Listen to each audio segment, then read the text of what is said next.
말씀은 누가복음 16장 19절에서 31절 말씀입니다.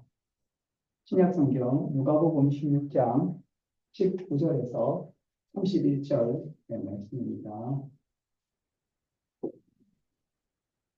누가복음 16장 19절 31절 말씀 한 절씩 교독하도록 하겠습니다. 제가 한 절 읽고 우리 교우님들이 한 절 읽고 교독하시겠습니다.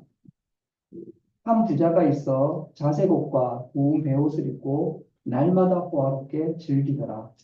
그런데 네사로라 이름하는 한 거지가 헌데 두성 위로 그의 대문 앞에 버려진 채 그 부자의 상에서 떨어지는 것으로 배불리려 하매 심지어 개들이 와서 그 헌대를 핥더라.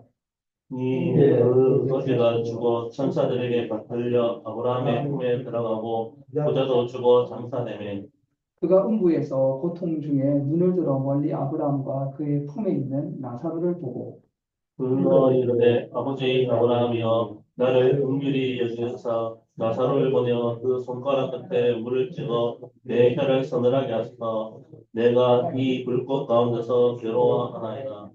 아브라함이 이르되 너는 살았을 때 좋은 것을 받았고 나사로는 고난을 받았으니 이것을 기억하라. 이제 그는 여기서 위로를 받고 너는 괴로움을 받는다. 나야 너희와 우리 사이에 큰 구렁텅이가 놓여 있어 너희에게 건너가고자 하되 갈 수 없고 거기서 우리에게 건너올 수도 없게 하였느니라. 이르되 그러면 아버지여 구하노니 나사로를 내 아버지의 집에 보내소서. 내 형제 다섯이 있으니 그들에게 증언하게 하여 그들로 이 고통받는 곳에 오지 않게 하소서. 아브라함이 이르되 그들에게 모세와 선지자들이 있으니 그들에게 들을지니라. 이르되 그렇지 아니하니이다. 아버지 아브라함이여 만일 죽은 자에게서 그들에게 가는 자가 있으면 되게 하리이다. 이르되 모세와 선지자들에게 듣지 아니하면 비록 죽은 자 가운데서 살아난 자가 있을지라도 권함을 받지 아니하리라 하였다 하시니라. 아멘. 오늘 누가복음 16장 19절에서 31절 말씀으로 부자와 나사로 이야기라는 제목으로 함께 말씀을 나누고자 합니다. 오늘 우리가 함께 나눌 말씀은 잘 알려진 부자와 나사로의 비유입니다. 예수님의 비유 이야기로 우리는 이 말씀의 전체 이야기를 잘 알고 있습니다. 그러나 오늘 특별하게 이 말씀을 중심으로 하나님께서 우리에게 주시는 또 다른 메시지를 받고자 합니다. 이 부자와 나사로의 이야기는 잘 알려져 있는 말씀이지만 묵상하면 묵상할수록 깊고 중요한 메시지를 담고 있습니다. 이 말씀은 삶과 죽음과 내세에 대해서 예수님의 귀한 메시지가 담겨 있는 그런 말씀입니다. 이 이야기는 우리가 이 세상에서 어떻게 살아야 될지에 대해서 말씀해 주고 있고 무엇보다도 이 세상이 전부가 아니고 죽고 나서 내세가 있다는 사실에 대해서 말씀해 주고 있습니다. 그래서 이 예수님의 부자와 나사로의 이야기를 잘 깨달으면 죽음에 대해서 알 뿐만 아니라 내세에 대해서도 알 수 있고 그리고 이 세상에서 어떻게 살아야 될지에 대해서도 알 수 있습니다. 그런 면에서 이 이야기는 우리가 늘 가슴에 새기고 살아야 할 말씀이라고 할 수가 있겠습니다. 저도 요 한 두 주를 이 부자와 나사로 이야기를 붙들고 살아가고 있습니다. 정말 너무나도 귀하고 우리가 짧은 말씀이지만 정말 삶과 죽음과 내세에 대해서 귀한 말씀이라고 생각이 됩니다. 우리 함께 보시겠습니다. 우리 현세에서의 삶을 우리가 먼저 볼 수 있는데요. 이 부자와 나사로 이야기에서 주인공은 누굴까라고 생각해 볼 필요가 있습니다. 이 부자와 나사로의 이야기에서 주인공은 바로 부자입니다. 부자. 나사로라는 이름이 나와 있지만 또 부자는 이름이 안 나와 있지만 주인공은 나사로라기보다는 부자입니다. 그래서 우리는 이 이야기에서 부자가 주된 인물이라는 사실을 알고 읽어야 될 것입니다. 물론 부자 말고 나사로와 아브라함도 중요한 인물입니다. 이 이야기는 현세에서의 이야기가 먼저 짧게 나오고 그리고 죽음 이후의 삶의 이야기가 나오게 됩니다. 우리는 이 이야기를 따라가면서 예수님이 우리에게 주시는 메시지를 잘 들어보면 좋겠습니다. 예수님의 이야기는 일부에서 부자와 나사로가 현생에서 어떻게 살고 있는가를 보여주고 있습니다. 먼저 부자의 외모를 묘사하고 있는데요. 그가 매우 부유함을 알 수 있습니다. 이 부자가 입고 있는 옷이 자색 옷과 애굽에서 나온 베옷입니다. 이 자색 옷은 당시에 매우 비싼 옷으로서 왕들이나 입을 수 있는 그런 옷이었습니다. 아니면 매우 높은 귀인들이 입을 수 있는 옷이었습니다. 이 자색 옷감을 만들기 위해서는 달팽이를 10,000개 정도 이렇게 죽여서 약간의 이런 이제 그 옷감 색깔을 만든다고 합니다. 그리고 애굽에서 나온 이 베옷도 극히 화려하고 귀중한 그러한 옷이었습니다. 이런 걸 보게 되면 이 부자의 옷이 얼마나 화려했는가를 가히 짐작할 수 있습니다. 한마디로 명품 중에 명품을 입고 있었던 것입니다. 또한 그는 날마다 잔치를 벌였습니다. 서민들은 1년에 한 번 잔치를 열기도 쉽지 않은데 매일 잔치와 연락을 하면서 풍부하게 먹고 살았습니다. 즐겼습니다. 그런데 이러한 부자의 삶과 대조되는 나사로라고 하는 인물이 등장하게 됩니다. 이 나사로라고 하는 이름은 원래 엘르아살이라고 하는 이름 줄인 그 이름이 나사로인데요. 하나님이 도우신다라는 뜻을 가지고 있습니다. 이름은 하나님이 도우시는데 실제 삶은 전혀 그렇게 보이지 않았습니다. 그는 매우 고통스러운 삶을 살았습니다. 그는 경제적으로는 거지였습니다. 오늘날로 치면 노숙자나 다름없는 삶을 살았고 극빈층이었습니다. 그는 병자였습니다. 말씀을 보면 그는 스스로 움직이지도 잘 못해가지고 다른 사람이 옮겨줬다는 사실을 우리가 보게 됩니다. 그는 피부병도 앓았습니다. 그래서 그는 온몸에 상처와 헌대가 있었던 것을 보게 됩니다. 그런데 이 부자는 나사로를 전혀 신경 쓰지 않았습니다. 그런데 그때 개들이 나사로에게 다가왔습니다. 저는 이 예수님의 이야기에서 개들이 굉장히 중요하다고 생각이 됩니다. 이 개들은 반려견이 아닙니다. 애완견이 아니고 들개와 같은 개들입니다. 그래서 이제 길 밖에서 돌아다니는 늑대처럼 된 매우 무서운 동물이라고 할 수가 있겠습니다. 이 개들이 나사로의 헌대를 핥았다는 것은 매우 위협적이고 무서운 상황입니다. 그래서 이제 마치 먹잇감을 핥듯이 나사로의 상처를 핥으면서 곧 나사로를 물어서 이렇게 이제 먹을 것 같은 그런 위협과 공포를 나사로는 느꼈을 것입니다. 그래서 나사로는 저항을 하지 못하고 힘없이 매우 공포스러운 상황을 당하고 말았습니다. 이 나사로는 부자가 먹고 버린 빵 부스러기를 먹으러 왔습니다. 그런데 이 빵은 어떤 거였냐면 당시에 기름진 음식을 손에 쥐면 기름이 묻으니까 땅으로 그 기름을 닦아내고 버리는 것이 바로 빵 부스러기였습니다. 그러니까 오늘날로 치면 냅킨이나 휴지 같은 거였습니다. 나사로는 그 빵을 먹으러 갔던 것입니다. 그러나 그 빵을 먹지 못하고 문 밖에서 개들에게 뜯어먹힐 것 같은 이 위험을 당하는 지경까지 간 것입니다. 가히 사람이 겪을 수 있는 가장 처참한 단계까지 가서 가장 비참하게 죽어가는 모습이 바로 이 나사로의 모습이라고 할 수가 있겠습니다. 얼마 후에 나사로는 죽었습니다. 이 나사로의 장례가 치루어졌다는 말이 전혀 없습니다. 어쩌면 나사로는 죽어서 길에 던져져서 개들의 먹이가 되었을 수도 있고 혹 사람들이 잘 묻어가지고 간신히 매장을 할 수도 있었을 것입니다. 이어서 부자도 죽게 됩니다. 부자에 대해서는 장례식이 치러졌다는 이야기를 하고 있습니다. 여기까지가 바로 현세의 이야기입니다. 우리들이 지금 이 세상에서 볼 수 있는 이야기입니다. 만약에 이야기가 여기에서 끝나버렸다면 이야기가 나사로도 죽고 부자도 죽은 것으로 끝이 난다면 하나의 쓸쓸한 비극일 것입니다. 안타까운 이야기로 생각이 될 것입니다. 그리고 신문에 날 법한 이야기일 것입니다. 병든 노숙자가 죽었다는 이야기, 그리고 부유한 부자가 죽어서 신문의 부고란에 부자의 이름이 소식이 실리는 그러한 이야기라고 할 수 있을 것입니다.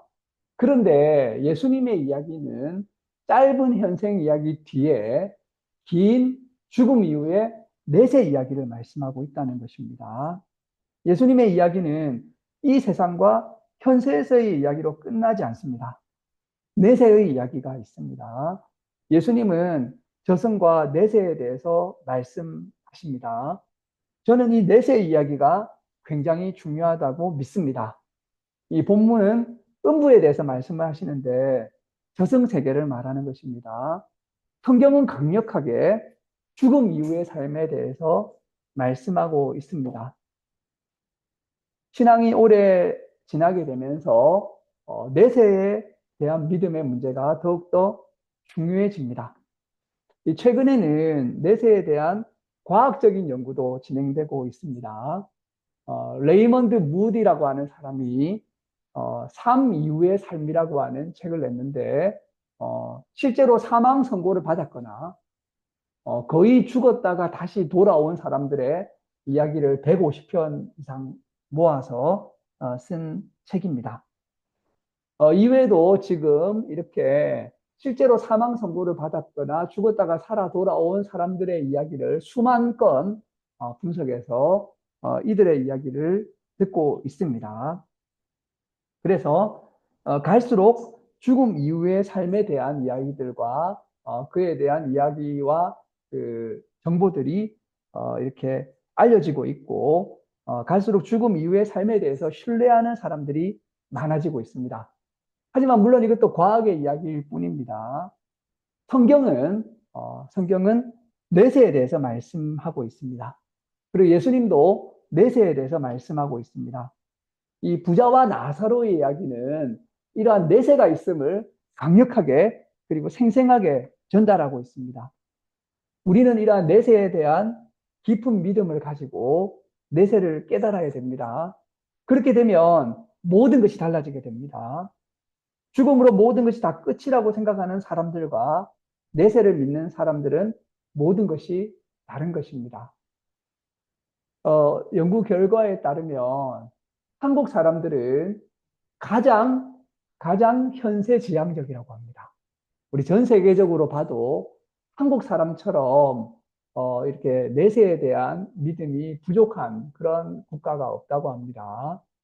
굉장히 우리나라 사람들이 굉장히 현세적이고 속담 가운데 개똥밭을 굴러도 이승이 낫다라고 하는 이러한 이제 말이 있을 만큼 물론 다른 문화권에도 그러한 말이 있지만 상당히 현세 중심적인 것이 바로 우리나라 사람들의 어떤 이제 특징이라고 합니다. 그러나 성경은 내세에 대한 말씀을 하고 있습니다. 오늘 부자의 모습을 보시기 바랍니다. 부자는 음부에서 불타고 있으며 고통을 받고 있습니다.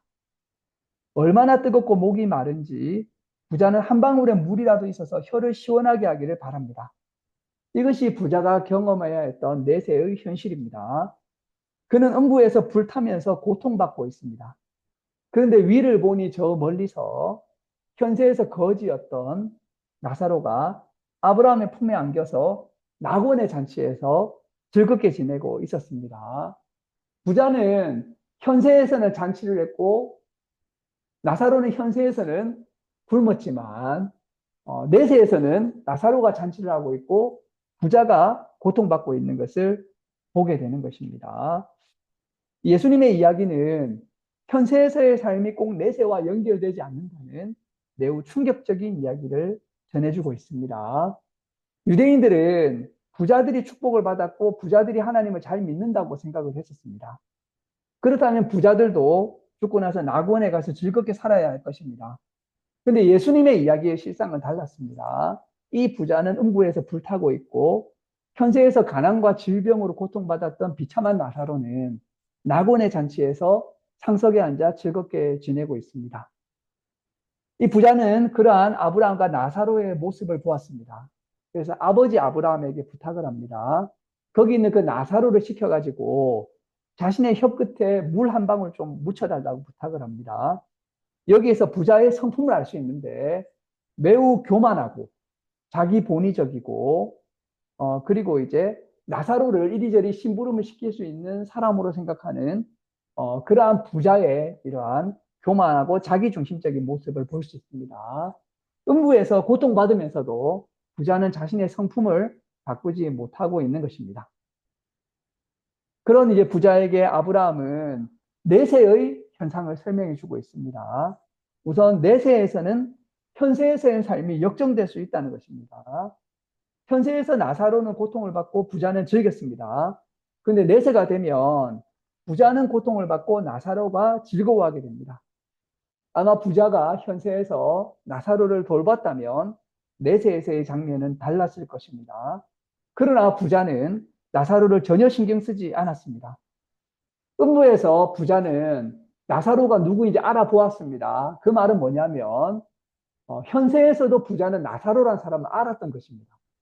나사로가 어떤 사람인지 알고 있었고 어떻게 지내는지 알았고 어떤 모습인지 알았고 어떻게 굶고 있는지를 알았는데도 그는 전혀 나사로를 신경 쓰지 않았습니다. 오로지 자신의 돈을 모으고 오로지 자신이 즐기는 데만 집중하였기에 이러한 결과가 초래된 것입니다. 이 부자는 아브라함을 아버지라고 불렀습니다. 이 말은 무슨 뜻이냐면 이 부자가 유대인이고 아브라함의 자손이고 아브라함의 신앙을 따라서 하나님을 믿는 신앙인이라고 하는 사실을 우리가 알 수 있습니다. 이 부자는 불신자가 아니었습니다. 아브라함의 후손으로 아브라함의 하나님을 믿는 신앙인이었습니다.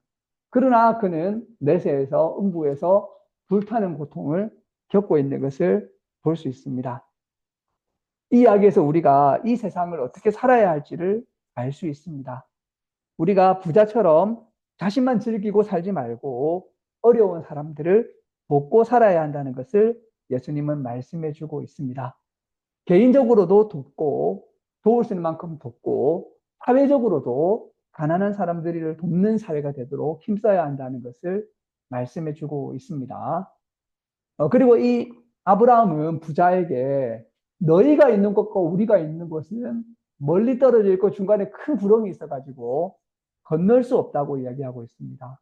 내세도 음부와 낙원으로 나뉘게 된다는 것을 볼 수 있는 것입니다.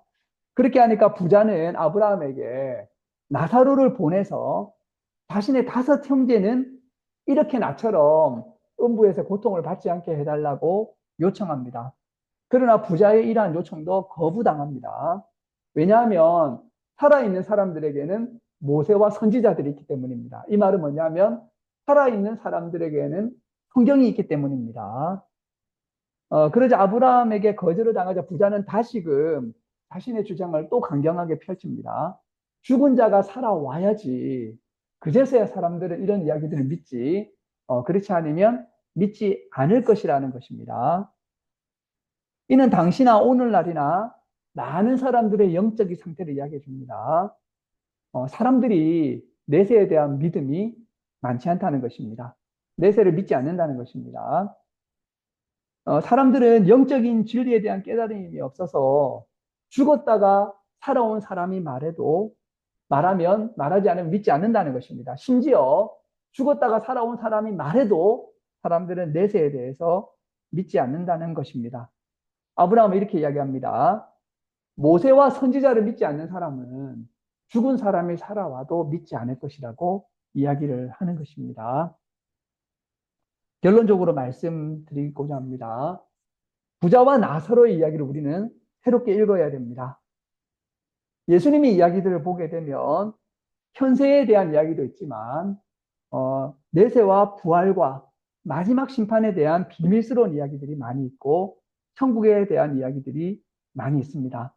우리는 이러한 이야기와 메시지들을 깊게 배워야 되고 깨달아야 됩니다. 오늘 연합 예배로 함께 모이는 위드위 교회와 예수교회 교우 여러분, 우리는 내세에 대한 믿음을 가집시다. 내세는 있습니다. 삶 이후의 삶이 있고 죽음 이후의 삶이 있습니다. 현세라고 하는 얇고 짧은 시간을 보내고 나면 우리는 죽음 이후의 삶을 경험하게 될 것입니다. 우리가 이것을 알게 되면 많은 불안과 걱정과 분노를 내려놓을 수 있습니다. 세상의 부조리와 고통, 분노, 슬픔을 내려놓을 수 있습니다. 내세에 대한 믿음을 통해서 이 세상을 잘 살아갈 수 있습니다. 결국 핵심은 우리가 내세를 믿고 이 세상을 사랑으로 살아야 한다는 것입니다. 내세가 있기에 우리는 현세에서 축적하고 즐기고 살아가는 것을 삶의 방향으로 삼지 말고 사랑하고 돕고 섬기며 살아가야 될 것입니다. 그렇게 살아가는 저와 여러분이 되기를, 그렇게 살아가는 예수교회와 위드교회가 되기를 주님의 이름으로 축원합니다. 네, 기도하시겠습니다. 하나님 감사합니다. 오늘 이렇게 함께 예배의 자리로 모이게 해주시고 또 주님의 말씀을 다시금 들으면서 어떻게 살고 어떻게 죽고 어떻게 내세의 삶을 소망하며 살아가야 될지에 대해서 깨닫고 또 그를 생각하면서 어떻게 하루하루를 살아야 될지를 알게 하시니 감사드립니다. 우리에게 영적인 깨달음과 믿음을 허락해 주셔서 이 문제에 대해서 더욱더 깊이 있게 알게 해주시고 날마다 이 믿음 가운데서 가난한 사람들을 돕고 어렵고 힘든 자들을 돌보는 그러한 삶을 살 수 있도록 우리를 변화시켜 주시기를 원합니다. 감사드리며 이 모든 말씀 예수님의 이름으로 기도드립니다. 아멘.